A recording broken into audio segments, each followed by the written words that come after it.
বাচ্চারা কিন্তু অনেক সময় খাবার খেতে চায় না। মনে হয় ইউনিক কোনো রেসিপি হলে আপনার বাচ্চা খুব মজা করে খেয়ে নেবে। আসসালামু আলাইকুম, I am Shib Sumaiya. Welcome back to রানাসে শম্পা কুকিং রেসিপি।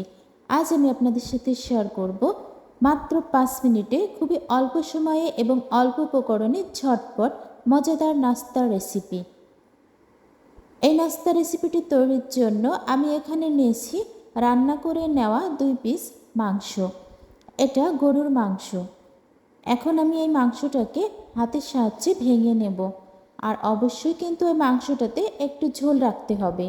আপনি আপনার বাচ্চাকে কিন্তু সবসময় হেলদি ফুড খাওয়াতে চান, আর হেলদি ফুড খাওয়াতে চাইলে সেটা কিন্তু আপনি নিজে তৈরি করলেই সবথেকে পারফেক্ট হবে। এরকম কোনো নাস্তা রেসিপি যদি আপনি আপনার বাচ্চার সামনে প্রেজেন্ট করেন, আপনার বাচ্চা কিন্তু অনেক বেশি খুশি হয়ে যাবে। কথা বলতে বলতে মাংসগুলোকে আমি ভেঙে নিয়েছি। চলে আসলাম চুলাতে। আমি একটা কড়াইয়ে দিয়ে দিলাম 1 টেবিল চামচ পরিমাণ সরিষার তেল।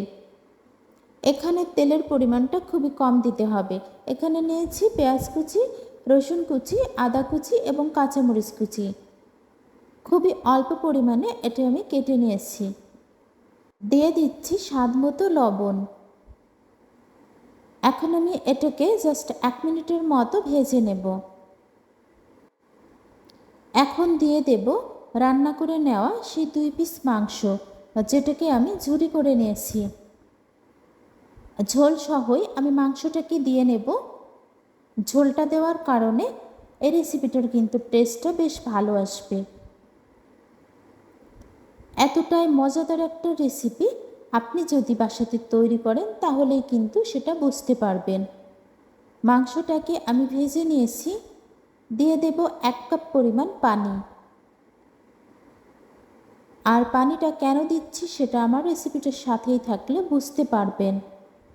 আপনারা যারা যারা আমার ভিডিওটা দেখতেছেন কিন্তু এখনও লাইক দেন নাই, আমার ভিডিওটার কোনো অংশ যদি ভালো লেগে থাকে অবশ্যই একটা লাইক দিয়ে দেবেন, কারণ আপনাদের একটা লাইক আমার ভিডিওটা শেয়ারের জন্য কাজ করবে।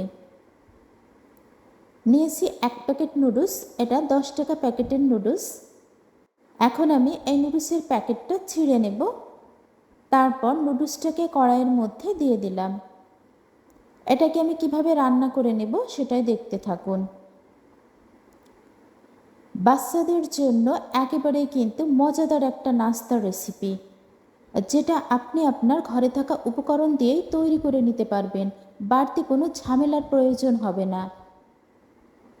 অনেক সময় কিন্তু বাচ্চারা মাংস রান্না খেতে চায় না, অথবা দেখা যায় নুডলস খেতে চায় না। সব মিলিয়ে কিন্তু আপনি এই রেসিপিটা তৈরি করে নিতে পারেন আপনার বাচ্চার জন্য। আর এমনভাবে এই নুডলসটাকে রান্না করতে হবে নুডলসে যেন কোনো রকম ঝোল না থাকে। একেবারেই শুকিয়ে ফেলতে হবে এই নুডলস রান্নাটাকে। এখনও কিন্তু নুডলস থেকে ঝোলটা পুরোপুরি শুকায়নি।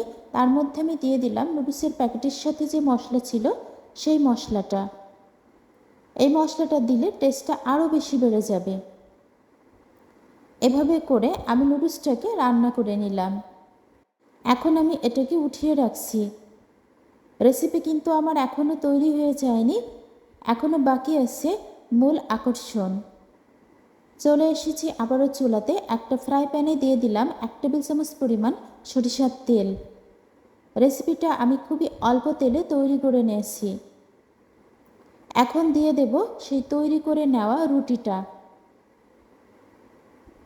আর এই রুটিটা একটু বড় সাইজ করে তৈরি করে নিয়েছি। রুটিটাকে আমি প্রথমে ভেজে নেব।